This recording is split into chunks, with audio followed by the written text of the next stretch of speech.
Donc, je suis médecin neurologue et plus centrée sur une autre pathologie, encore qu'elle croise parfois beaucoup de cette problématique au travers d'associations SLA et DFT. Donc, je m'occupe essentiellement de patients souffrant de sclérose latérale amyotrophique, une maladie neurodégénérative qui peut toucher des sujets jeunes, puisque 10% de nos malades ont moins de 40 ans et la plus grande majorité ont moins de 65 ans. Je partirai du fil qu'a cité Mme Manouvrier, à savoir primum non nocere. Je crois que primum non nocere devrait être inscrit bien souvent dans les services. C'est quelque chose qui doit toujours être présent à nos esprits, tant on va ici toucher des éléments très personnels, très individuels des personnes, des éléments de vie extrêmement vulnérables et que, bien sûr, les maladies neurodégénératives viennent irriter, viennent bouleverser, viennent abîmer. L'annonce d'une diagnostic d'une maladie neurodégénérative n'est pas quelque chose de facile. Elle vient annoncer une perte de capacité, une situation de handicap, et vient donc mettre la personne en confrontation avec ses propres représentations, à ses propres inquiétudes, voire parfois à ses terreurs, ce d'autant qu'elle est éventuellement dans le cas d'une maladie familiale ou d'une maladie génétique. Lorsqu'on annonce encore aujourd'hui une maladie neurodégénérative, on annonce hélas l'absence de traitement curatif au sens d'un médicament qui puisse permettre de guérir et de retrouver son état antérieur. Cette confrontation à l'incurable nous renvoie inévitablement à la vulnérabilité de notre être. Nous sommes des êtres qui allons mourir et nous confronte inévitablement et de façon souvent assez brutale à l'idée de notre propre mort. Et donc, l'annonce d'une maladie neurodégénérative va conduire la personne à devoir nécessairement s'adapter d'une part à sa nouvelle condition, à sa nouvelle capacité et ses incapacités, à faire le deuil de ce qu'elle était avant, en partie, voire parfois totalement. Elle perd donc une part d'elle-même et elle doit apprendre à se reconstruire dans un contexte parfois très contraignant, les contraintes de la maladie même, les contraintes des prises en charge, les contraintes de la réorganisation familiale qui est inévitable. Lorsqu'il s'agit d'une maladie familiale, qui n'est pas toujours identifiée génétiquement en matière de SLA, mais qui touche 10 à 15% des malades atteints de SLA, il y a également l'implication encore plus forte des apparentés, qui se trouvent menacés. Et il n'est pas rare que l'on voit des enfants de patients décédés venir quelques années plus tard à la consultation pour demander à savoir s'ils ont ou non des premiers symptômes de cette maladie, avec un climat très angoissé, très anxieux, car il y a toujours ce vécu, et moi je peux présenter cette maladie. Alors il est certain que les progrès de la génétique sont également très intéressants dans le sens où ils peuvent permettre de mieux répondre à cette demande de malades atteints de SLA dans les formes familiales qui ne sont pas encore identifiées génétiquement, pour pouvoir mettre quelque chose de plus construit, de plus nommé dans cette crainte d'avoir hérité du parent malade, cette idée de pouvoir être atteint de SLA. L'annonce d'un diagnostic de SLA, comme toute maladie neurologique chronique dégénérative, et comme toute maladie grave, bien évidemment, a un impact psychique inévitable, tant pour les malades que pour les proches. Et il est vrai qu'à présent, les médecins neurologues qui ont l'habitude d'annoncer ces maladies se trouvent parfois pris en défaut par l'importance des documents et des lectures que les malades peuvent faire sur Internet. Et j'avoue, Internet est vraiment une catastrophe parce que, au lieu d'une annonce graduée, progressive, adaptée aux personnes, bien souvent, les malades sont allés chercher une foule d'informations dont ils ne retiennent que des chiffres, prenant les médianes de survie pour pronostic individuel, et souvent très catastrophés qu'ils se présentent à nous pour la confirmation de l'hypothèse d'une maladie de Charcot en particulier. L'impact psychique est d'autant plus inévitable que les malades doivent lutter contre des représentations péjoratives attachées au handicap, ou attachés à l'image d'eux-mêmes, modifiée par la maladie. Dans la SLA, il y a souvent des problèmes d'hypersialorée, par exemple de bavage, ou de démarches anormales qui parfois sont vécus par l'entourage le plus proche comme des signes d'alcoolisation ou des signes de bêtises. Les représentations de l'hypersialorée, qu'on appelle souvent le bavage, sont particulièrement péjoratives. J'ai des malades qui souffrent énormément et ont des propos que je n'ose même pas vous redonner, de perte de dignité du fait de ce bavage, par exemple. Donc, annoncer un diagnostic de maladie neurodégénérative telle que la SLA est également difficile du fait des représentations péjoratives qu'il conviendrait de travailler, de déconstruire. Et je pense que des manifestations comme aujourd'hui peuvent participer à déconstruire certaines images négatives des maladies neurologiques chroniques. Face à cela, les malades sont capables d'adaptation. Et l'adaptation psychologique, qui est progressive, permet bien souvent de reconstruire quelque chose, de reprendre une autre image de soi ou de poursuivre son cheminement dans l'existence tout en canalisant les angoisses qui ont été soulevées par cette annonce. Bien sûr, l'adaptation psychologique, les psychologues nous l'ont appris depuis bien longtemps, dépend évidemment de la qualité d'annonce et la qualité du soutien qui sera mis en œuvre pour aider le patient à passer ce cap difficile. Cette adaptation psychologique passe par des mécanismes de défense psychologique inconscients et involontaires qui sont bien évidemment à respecter, qui permettront à la personne de canaliser l'angoisse et de dépasser le moment du choc pour entrer dans la construction de sa prise en charge et d'accepter les traitements. Et là, on peut être face à des décalages entre le malade, ses proches, et voire même décalage entre le malade, ses proches et les soignants. Cette adaptation, et les malades nous le montrent tous les jours, est efficace à court ou moyen terme. Les études faites sur population de patients atteints de sclérose latérale amyotrophique montrent que les dépressions sont fréquentes au début, mais s'apaisent, elles sont rares ensuite, et les suicides restent tout à fait exceptionnels. Alors ce n'est pas une annonce faite un jour après avoir reçu des résultats cliniques, paracliniques, mais c'est une progression dans l'information, une progression dans l'annonce.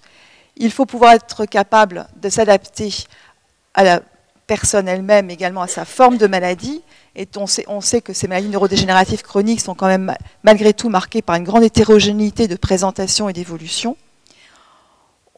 L'information doit tenir compte de l'incertitude du pronostic. Nous n'avons aucun marqueur biologique, d'imagerie, qui nous permette de donner des pronostics, de donner des sortes de sentences en termes de durée ou de gravité de maladie. Et cette information s'articule avec le projet de soins qui est inévitablement personnalisé en fonction de l'entourage, de l'environnement du malade. Dans tout cela, il y a aussi le respect du refus de ne pas savoir, de ne pas tout savoir, de ne pas savoir ici, en consultation, de ne pas savoir maintenant, au moment où on est. Et il y a aussi dans les droits des malades ce droit qui est de ne pas savoir au moment où le médecin ou l'organisation sanitaire ou les résultats des examens paracliniques l'ont décidé pour le malade. Il y a aussi le refus de ne pas savoir en totalité, et c'est en cela que je m'oppose à Internet, ou dans la situation où le patient se présente à la consultation d'annonce.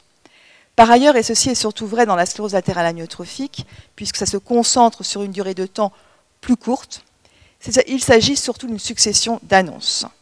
Annonces d'incapacité motrice, annonces de parfois troubles cognitifs, annonces de complications nutritionnelles, annonces de complications respiratoires, ces deux dernières mettant la personne plus en confrontation encore avec la question de la mort, le risque de mourir de tout cela. Et par ailleurs, ces annonces doivent tenir compte du nombre d'interlocuteurs que l'on a le plus souvent en consultation et qui reçoivent cette annonce. Rarement, les personnes viennent seules. Le plus souvent, elles tiennent à ce que l'information diagnostique soit donnée à eux-mêmes, leurs plus proches, au singulier ou parfois au pluriel. Ceci a un avantage. Ça facilite la compréhension par les plus proches de la façon dont le malade fait face à l'annonce d'une diagnostic de maladie neurodégénérative incurable et handicapante, et mettant en jeu le pronostic vital à moyen ou long terme. Et puis ça permet d'aider les soignants à prendre en considération, à prendre en compte l'environnement immédiat du malade, la posture psychologique des proches, la dynamique familiale et comment les personnes, dans leur dynamique, leur systémique familiale, va pouvoir être capables de s'adapter, quelles sont leurs ressources et comment elles peuvent faire face.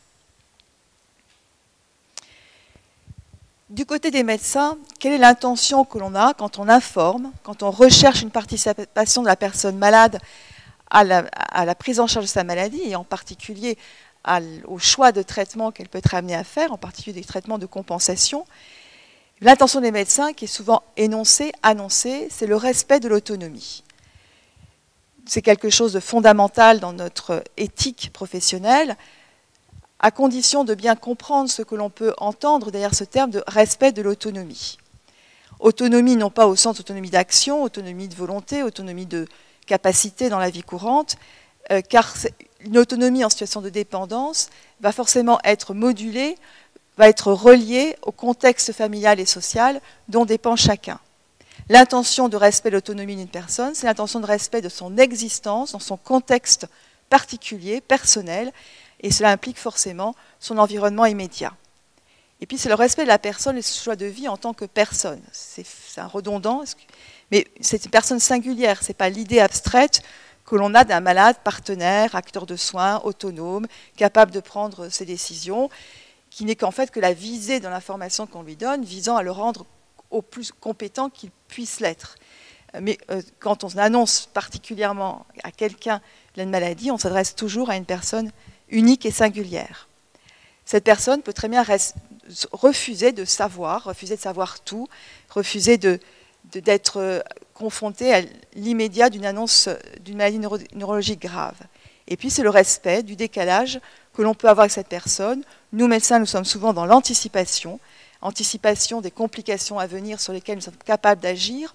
On va anticiper le risque de chute en proposant un fauteuil roulant. On va anticiper un risque de fausse route grave en proposant une modification de l'alimentation, voire une gastrostomie d'alimentation. On va proposer des aides ventilatoires pour freiner l'évolution défavorable de l'atteinte musculaire au niveau de la respiration. On propose des traitements, on propose des techniques derrière lesquelles il y a des annonces. Vous avez donc déjà un risque de chute, donc une atteinte grave de vos membres inférieurs. Vous avez déjà un trouble nutritionnel sévère. Vous avez déjà une atteinte de la respiration. Ce sont en soi des annonces. On anticipe. Les patients ne sont pas toujours prêts au moment de notre anticipation à recevoir ces informations. Souvent, les malades nous le disent d'ailleurs. Moi, je vis un jour à la fois. C'est maintenant, ici, et ce n'est pas demain. Et ils nous freinent dans notre attitude très anticipatoire, puisque notre médecine est dans ce contexte essentiellement préventive et palliative. Alors, au Centre SLA de Lille, avec l'équipe que je coordonne, nous avons recherché quelle était la position de nos malades. Et pour cela, on a fait une petite étude modeste à partir du nombre de cas consécutifs que nous avons à suivre dans le centre SLA, qui n'étaient pas touchés par le trouble cognitif sévère et dont on connaissait, hélas, quasiment tout le parcours, sauf pour 3 d'entre eux qui étaient au moment de l'étude en vie, mais sous couvert d'une trachéotomie pour ventilation invasive permanente. Ces personnes, on les a interviewées, on les a écoutées dans leur façon d'accepter ou refuser les informations difficiles et est-ce que cela les avait servis pour participer activement au traitement et donner, si possible, leur idée sur le caractère raisonnable ou déraisonnable de tel ou tel traitement. Au final, c'était dans la suite de la loi Leonetti, était-il en mesure de nous donner des directives anticipées. Nos malades étaient à peu près représentatifs de toute la population des patients atteints de SLA, quant au sexe ratio, quant à l'âge moyen, quant aux formes cliniques. Et nous avons donc eu les résultats suivants. La majorité des personnes, quand on les interroge, voulez-vous être informés sur les résultats de votre bilan de santé? La majorité, la très grande majorité, répondent oui. Rares sont les personnes qui ne veulent pas être informées. Quand on va un petit peu plus loin, au-delà de l'information, votre maladie neurodégénérative est grave, nous constatons des complications évolutives. Mais au-delà de cela, on s'aperçoit quand on va un peu plus loin dans cette information, quand on touche de plus près l'angoisse de mourir, eh bien 41% des personnes informées ne souhaitent plus recevoir d'informations. Elles demandent à arrêter, elles demandent à rester dans l'ici et le maintenant. Elles ne veulent plus être dans l'anticipation, dans la prévention, dans l'organisation du futur. Nous avons observé que les malades étaient plus prêts à anticiper, à participer au choix et à donner des directives anticipées. On n'en a eu que dans 20% des cas de directives anticipées. Mais on a remarqué que ces patients étaient plus actifs dans notre prise en charge s'ils avaient beaucoup plus de temps, si leur durée de suivi avait été beaucoup plus longue entre le moment où on a commencé l'étude et le moment de leur décès ou de leur trachéotomie, et si nous avions eu un plus grand nombre de consultations de plus longue durée, pluridisciplinaires avec intervention de tiers et soutien psychologique. laissant à penser l'importance de la relation de soins dans cette qualité d'annonce, dans ce processus d'annonce, et qui tiennent compte des rythmes d'intégration diagnostique, des rythmes de reconstruction de soi et d'apaisement psychologique. Voilà, je vous remercie.